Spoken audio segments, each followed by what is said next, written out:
What's up, Wargamers? Welcome back to World of Wargaming. I'm Isaiah. Today, again, I invite you to pull up a chair or a seat on the couch, get your laptop comfy or your TV to the right visual settings, grab a snack, a drink, and let me talk at you for a minute. Today, I would like to talk at you about this game, Space Station Zero, which I've been patiently waiting on for what seems like forever, although it really hasn't been that long. This is the newest offering from Snarling Badger Studios, which is comprised of Uncle Adam from Tabletop Minions and Vince Venturella, who's an absolute monster within the hobby. Absolute, just, monster within the hobby. Their first game, Rain in Hell, I loved a lot. Had an enormous amount of fun playing it. This is their newest offering. This is where Rain in Hell was very dark fantasy-ish. Here we're looking at a straight-up sci-fi offering. Now, whereas Rain in Hell was predominantly released as and meant to be a head-to-head skirmish game, and then the solo content was released a little bit later on, Space Station Zero seems to be built from the ground up to be a predominantly solo or co-op playing experience. There are rules for adversarial stuff. There are 6, I think, scenarios for that, but it is mainly written to be a solo and co-op survival game within the various sections of this derelict space station where your crew has found themselves. So people get to where you find yourself, which is this space station, in different ways. Usually it happens when they enter or exit, or some error occurs during faster than light travel, whether that be them warping or going through a wormhole or folding reality, or however it is they travel. Every once in a while it goes wrong, and sometimes when it goes wrong you just get, or actually probably the majority of the time when it goes wrong, you just get vaporized. But every once in a while you end up at the very far-flung stretches of the universe, well beyond the known universe, at Space Station Zero. The book jumps straight into the glossary of terms and what you need to play. I like that these are just strict bulleted. They're easy to find, easy to see. And this is, even with me going through with my highlighting and my tabbies so that I can remember all the things, or at least find the things when I don't remember them, I still appreciate a good, succinct, bulleted list like that. And glossary in the front is really neither here nor there. Now, one thing I do like is that within the glossary and the glossary entries, they will give you they've given you page numbers for where to find the relevant entry as far as using that term or whatnot in the game, which is a quality of life thing that was in Rain as Hell as well, I believe, and that I genuinely appreciate, especially as a person who plays a lot of games. The easier I can find stuff, the more likely I am to come back and play a game. Like, the easier I can navigate the rulebook, the more likely I am to come back to it. The stat line in the game is very simple. It's life, movement, combat, reaction, and intelligence, which are used for various checks, fighting. Obviously, we're going to talk about how those checks are made here in a second. But one thing I want to say about the stat line is that, for the most part, with some very minor differences, your crew has an identical stat line, which is nice because it helps at least if you forget the modifier, the starting point for everybody at the list. It's nice that it's not, an incredibly varied difference in their stats. All the stat lines are pretty close to being the same thing. Now let's talk for a second about how those stats are used. So in the game, similar to in Rain in Hell, you get a dice pool, a number of D12s that you roll, because it is a D12 system, but it is not the same as the D12 system used in Rain in Hell. So, for example, if my combat is 5 and I'm shooting something, I roll 5 D12s and I'm looking for even numbers. Only even numbers are successes. Sometimes you will have a target number as well, and in that case, for example, if the target number was 4, then only even successes that were 4 or greater would be successes. It's a very simple, straightforward system, and it works that way for pretty much everything that you do, and I like it. It's very quick, it's very fast flowing. Dice are rolling, you're rolling a good handful of dice most of the time, which always feels good, and it's quick. I don't know why it feels quicker than normal, maybe because I'm just looking for even or odd a lot of the times as opposed to looking through the field of dice for target numbers, but I don't know, it just feels good. Whenever you activate one of your characters, you get a move as a free action, and then you get an action. You can move again, you can shoot, but you can't shoot twice, you can't swing twice, you can't activate an environmental thing twice. You can move for free, or you can move and move as your action, but you can only ever do one action, which is fine. That feels pretty standard. I'm here for it. Now, what's different about this game, and something that I like so far, I haven't played through a whole to failure or completion of the station yet, because as much as possible, I want to film as much of my first playthrough or several playthroughs. It's not easy. There's a good chance that people are going to die. But when they activate, or after they've activated, you have a chance to go again. So you roll a d12, and on a 6 up, you can activate another model. On a 10 up after that, you can activate another model. And on a 12 up after that, you can activate another model. It's not quite you go, I go. It's not quite random activation. It's definitely not the roll a bunch of d12s and then put them in order that Reign in Hell was. It's a very different initiative system, and I respect and admire that, because it can't be easy to just come up with a completely different way of running a game, especially after you've already spent a lot of time creating a different way to work a game. So I enjoy it. It does create some good kind of tension moments of, man, I really need this activation, and then I either got or did not get it.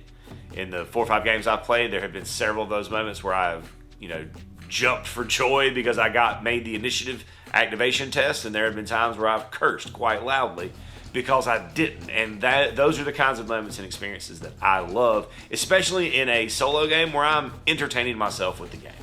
Now, with the challenges when you're rolling your dice pools, as I mentioned, sometimes you may have a target number, but there are also times where you may have a number of successes that you need to get, and those are stackable. You don't have to get them all in one go by one person.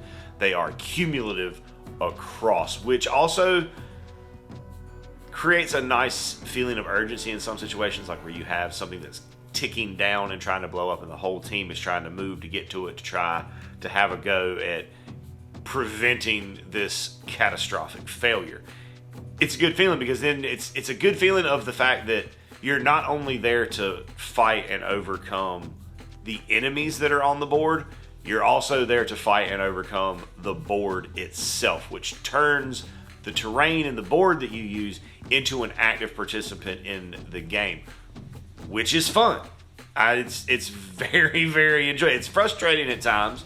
Hazmat suits are pretty strong, especially in that first mission if you get the poison gases. We may talk about that later, but it's a lot of fun that the board is active in the game.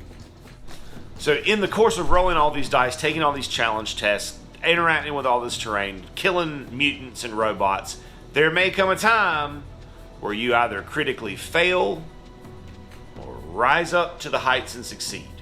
And that is determined by whether or not your dice roll contains either 2 12s for a critical roll, for a critical hit, or 2 1s for a critical success. Now, on the occasion that you have both, the success always trumps the failure.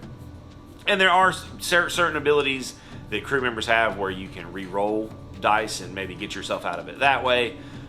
If it is just a critical failure, it's an automatic fail. If it's a critical success, it's an automatic success, and you double the number of successes that you have, which in the games I have played, I've had turned into some ridiculously large numbers. So I'm curious as to whether the critical success doubles the value of the 12s or doubles the value of the entire roll.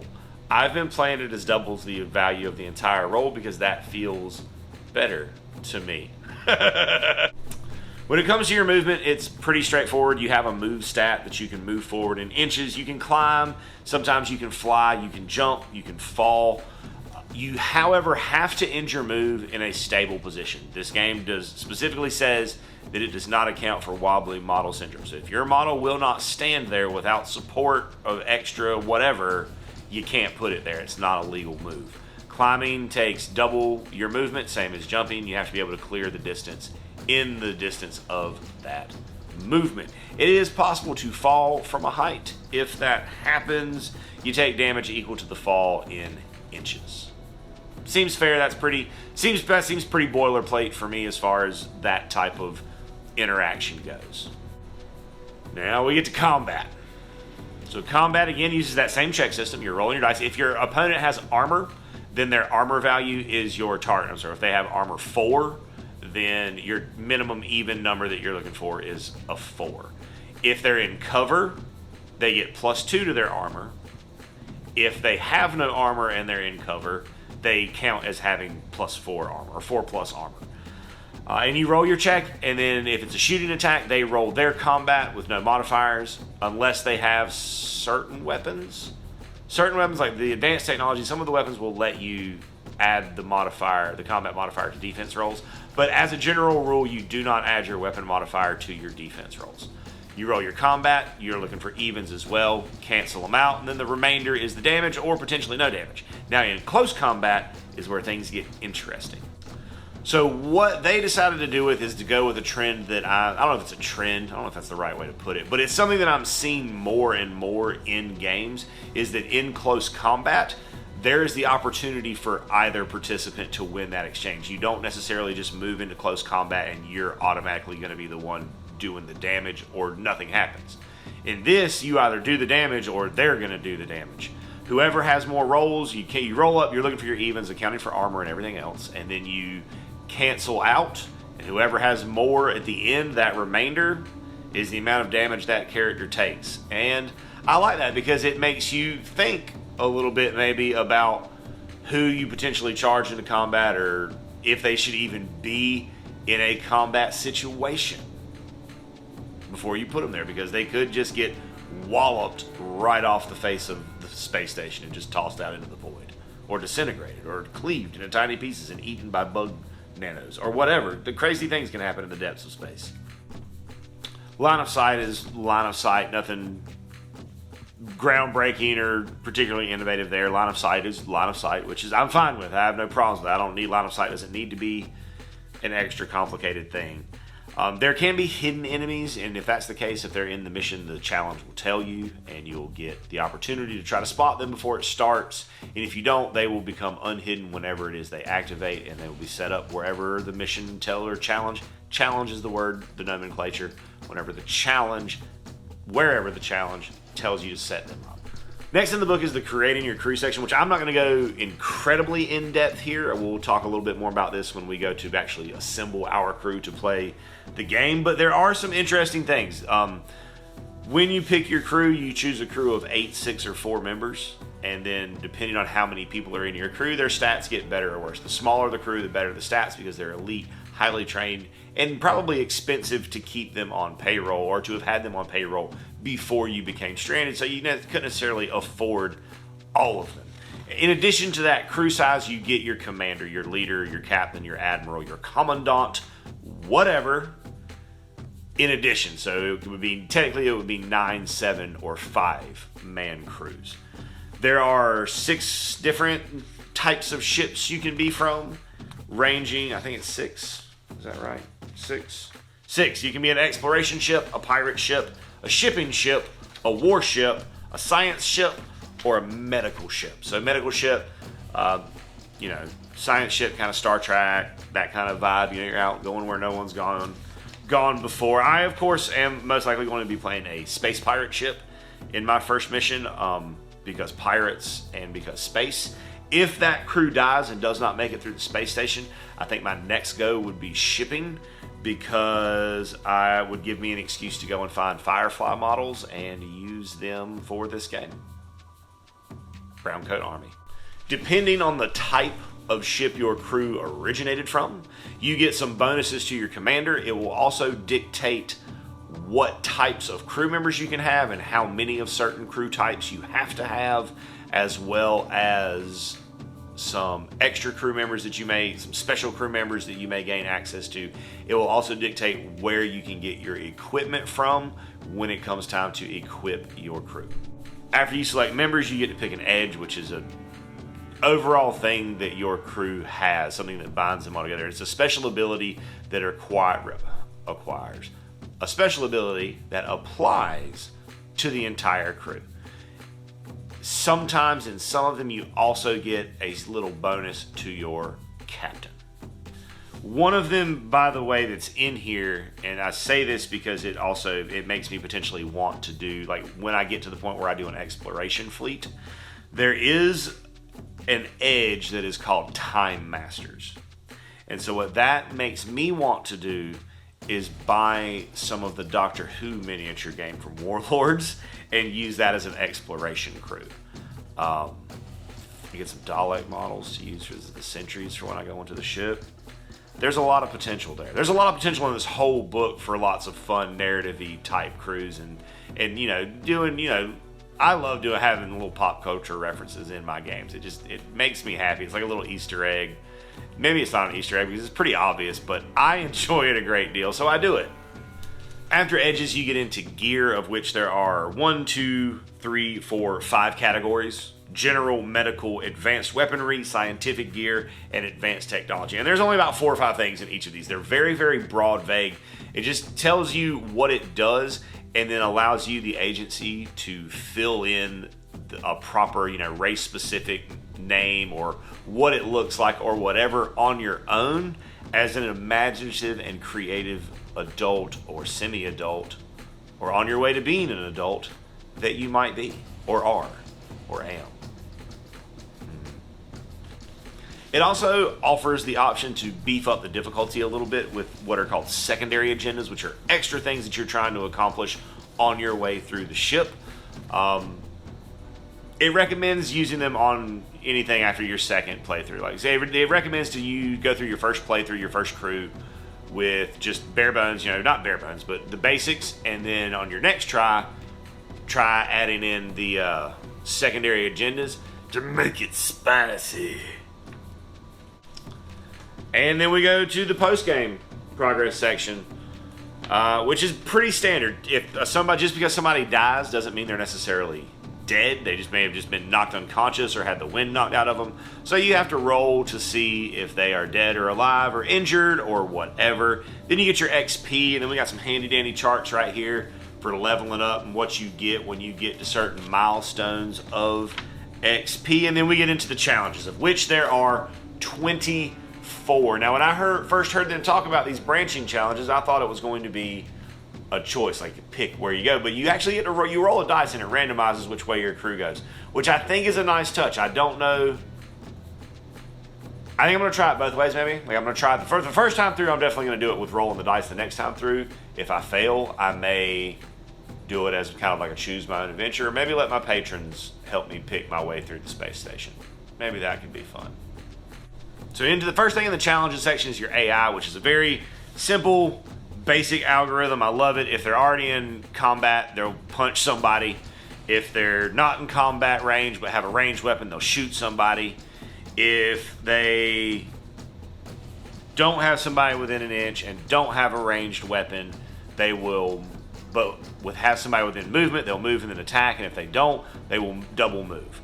I'm assuming that range in this game is just the board. I haven't seen anything anywhere about particular ranges for weapons, so my assumption there is that range is the board and line of sight, which on a small board, 22 by 30 board that you play this game on, I'm for.